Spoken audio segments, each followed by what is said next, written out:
Data structures and algorithms. DSA എന്ന short ഫോമിൽ വിളിക്കും.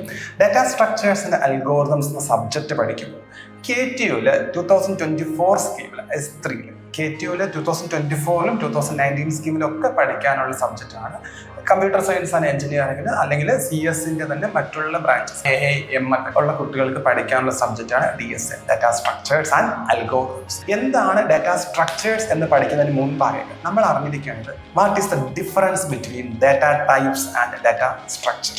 എല്ലാവർക്കും എൻ്റെ മറ്റൊരു വീഡിയോയിലേക്ക് സ്വാഗതം.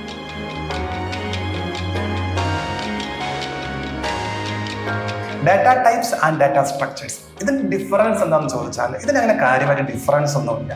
സത്യത്തിൽ നിങ്ങൾ പഠിച്ചിട്ടുള്ള സിക്കകത്തും പൈത്തണിലൊക്കെ പഠിച്ചിട്ടുള്ള ഇൻറ്റ്, ഫ്ലോട്ട്, ക്യാർ, ബൂലിയൻ ഇങ്ങനെയുള്ള ഡാറ്റ ടൈപ്സ് ഉണ്ടല്ലോ, ഇതൊക്കെ സത്യത്തിൽ എന്താണ്? ഇതൊക്കെ ഡാറ്റ സ്ട്രക്ചേഴ്സ് ആണ്.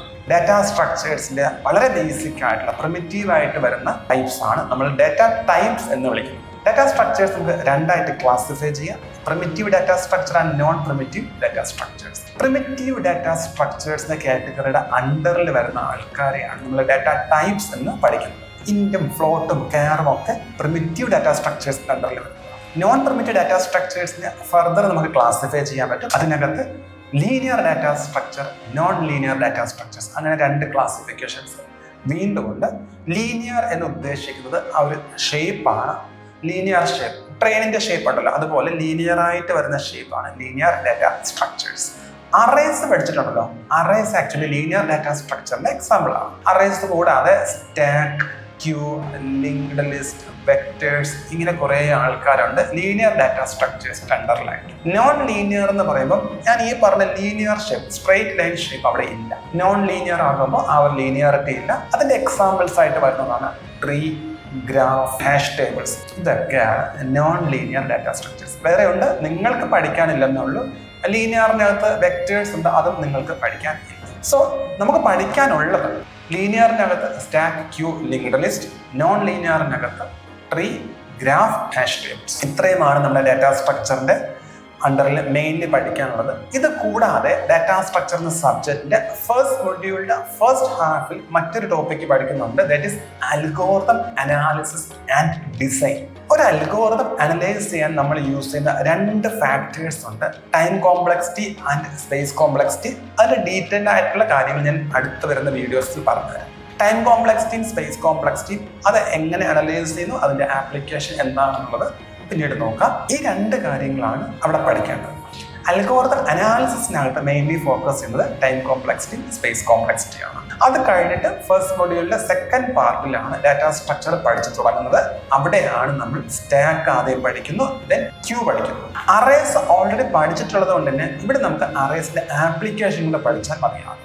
അറേസും സ്റ്റാക്കും ക്യൂവും ഫസ്റ്റ് മൊഡ്യൂളിന്റെ സെക്കൻഡ് പാർട്ടിൽ ഇത് മൂന്നും പഠിക്കാനുണ്ട്.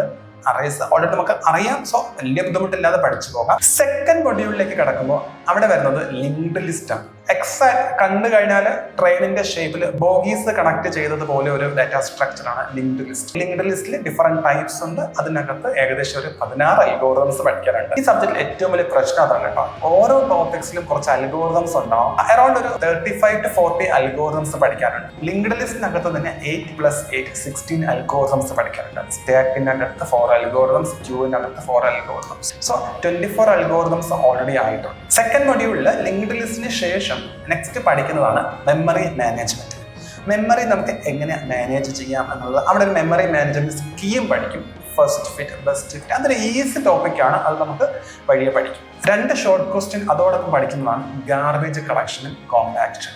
Totally 3 short questions with a problem. അതാണ് മെമ്മറി മാനേജ്മെന്റ് എന്ന ഏരിയയ്ക്കകത്ത് നമുക്ക് പഠിക്കാനായിട്ടുള്ളത്. Linear data structures module 1 and 2 complete ആകുന്നതോടൊപ്പം അവിടെ അവസാനിച്ചു. മൊഡ്യൂൾ 3യിലേക്ക് കടക്കുമ്പോൾ അവിടെ പഠിക്കാനുള്ളത് ട്രീസ് ആൻഡ് ഗ്രാഫ് ആണ്. ട്രീസ് ഒരു ഹയറാർക്കിയാണ്, പാരന്റ്, ചൈൽഡ്, ദെൻ അതിന്റെ ചിൽഡ്രൻസ്, അങ്ങനെ പോകുന്ന ഒരു ഹയറാർക്കിയാണ് ട്രീയിൽ ഫോം ചെയ്തിരിക്കുന്നത്. ട്രീക്കകത്ത് നമുക്ക് മെയിൻലി പഠിക്കാനുള്ള അൽഗോറിതംസ് അറൌണ്ട് ഒരു 6 അൽഗോറിതംസ് ട്രീക്കകത്ത് പഠിക്കാനുണ്ട്. മൊഡ്യൂൾ 3ക്കകത്ത് തന്നെ പ്രയോറിറ്റി ക്യൂവിന്റെ ടോപ്പിക് കിടക്കും. സത്യത്തിൽ ഇത് മൊഡ്യൂൾ 2-നകത്ത് ക്യൂസ് എന്ന ടോപ്പിക്ക് പഠിക്കും. ക്യൂസിന്റെ തന്നെ വേരിയൻസ് ഉണ്ട്, അവിടെ പഠിക്കേണ്ട ഒരു കാര്യമായിരുന്നു. അത് മൊഡ്യൂൾ 2 പഠിക്കുന്ന സമയത്ത് തന്നെ പ്രയോറിറ്റി ക്യൂ കൂടെ പഠിച്ചാൽ ഈസി ആയിരിക്കും. ട്രീ കഴിഞ്ഞാൽ നെക്സ്റ്റ് നമ്മൾ പഠിക്കുകയാണെന്നുണ്ടെങ്കിൽ ഗ്രാഫ്. ഗ്രാഫ് സത്യത്തിൽ നിങ്ങൾക്ക് എല്ലാവർക്കും നന്നായിട്ട് നിങ്ങൾ യൂസ് ചെയ്തിട്ടുള്ള കാര്യമാണ്. ഗൂഗിൾ മാപ്പ് ഒക്കെ യൂസ് ചെയ്യുന്ന സമയത്ത് അവിടെ ഒരു ഗ്രാഫ് ഉണ്ടല്ലോ, സോഴ്സ് ആൻഡ് ഡെസ്റ്റിനേഷൻ തമ്മിൽ കണക്ട് ചെയ്യുമ്പോൾ അവിടെ ഉണ്ടാവുന്ന ഒരു ഗ്രാഫ് ഉണ്ടല്ലോ. ആക്ച്വലി ഈ ഗ്രാഫ് തന്നെയാണ് ഇവിടെ പഠിക്കുന്നത്. ഫേസ്ബുക്ക്, ഗൂഗിൾ ഒക്കെ യൂസ് ചെയ്യുന്ന ഗ്രാഫ് ആക്ച്വലി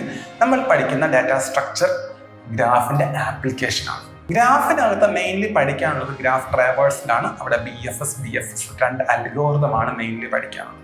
4th മൊഡ്യൂളിൽ നമുക്ക് പഠിക്കാനുള്ള ഡാറ്റ സ്ട്രക്ചറാണ് ഹാഷ്. നമ്മുടെ നോട്ട്ബുക്കിനകത്ത് ഫസ്റ്റ് പേജിൽ ഇൻഡെക്സ് പേജ് നമ്മൾ കാണുന്നതാണ് അല്ലേ.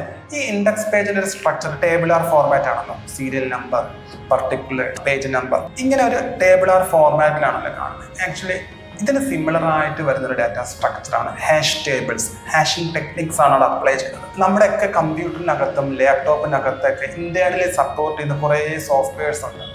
ഈ സോഫ്റ്റ്വെയർസിൽ കൂടുതലായിട്ട് യൂസ് ചെയ്യുന്ന, വളരെ ഫാസ്റ്റ് ആയിട്ട് പെർഫോം ചെയ്യുന്ന ഒരു ഡാറ്റ സ്ട്രക്ചറാണ് ഹാഷിംഗ്. നമ്മൾ പഠിക്കുന്ന ഡാറ്റ സ്ട്രക്ചേഴ്സിൽ വളരെ ഫാസ്റ്റ് ആയിട്ട് സെർച്ച് ചെയ്യാൻ സാധിക്കുന്ന ഒരു ഡാറ്റ സ്ട്രക്ചറാണ് ഹാഷിംഗ്.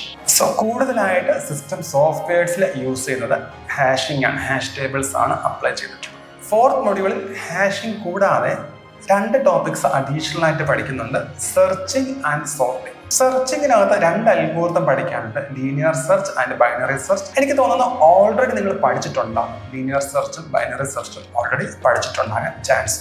സോർട്ടിങ്ങിനകത്ത് വരുമ്പോൾ ഡിഫറെന്റ് ടൈപ്സ് ഓഫ് സോർട്ടിങ് നമുക്ക് പഠിക്കാനുണ്ട്. Selection sort, insertion sort, quick sort, merge sort, heap sort, radix sort. ഇത്രയും സോർട്ടിങ് അൽഗോരിതംസ് ആണ് നിങ്ങളുടെ സിലബസിൽ നിങ്ങൾക്ക് പഠിക്കാനായിട്ടുള്ളത്. സോ 4th മൊഡ്യൂളിനകത്ത് 6 sorting algorithms, 2 searching algorithms, 8 algorithms ആണ്. ഇത് കൂടാതെ ഹാഷിങ്ങിനകത്ത് നമുക്ക് 46 അൽഗോരിതംസ് പഠിക്കാനുണ്ട്. അറൌണ്ട് 14 അൽഗോരിതംസ് നമുക്ക് മൊഡ്യൂൾ 4-നകത്ത് പഠിക്കാനുണ്ട്. ടോട്ടൽ ഈ സബ്ജക്റ്റിനകത്ത് ഒരു 35 to 40 അൽഗോരിതംസ് നമുക്ക് പഠിക്കാനുണ്ടാവും. ഈ സബ്ജക്റ്റിലെ ഏറ്റവും വലിയൊരു പ്രശ്നം ഇതാണ്, എക്സാമിന് തലേദിവസം ഈ അൽഗോരിതംസ് എല്ലാം കൂടി നമുക്ക് പഠിച്ചു തീർക്കാൻ സാധിക്കില്ല.